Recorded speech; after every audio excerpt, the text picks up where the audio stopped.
I'm here today to talk to you about debt consolidation.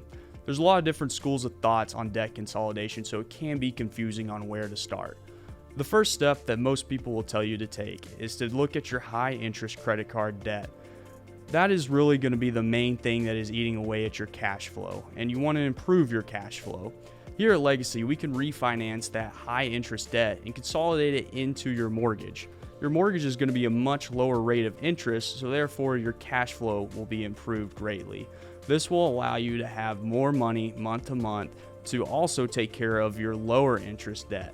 And hopefully we can go ahead and get you down to just your mortgage and your necessary credit cards. That will put you in a much better position financially. So reach out to your local Legacy loan officer and we can take a look at refinancing this high interest debt.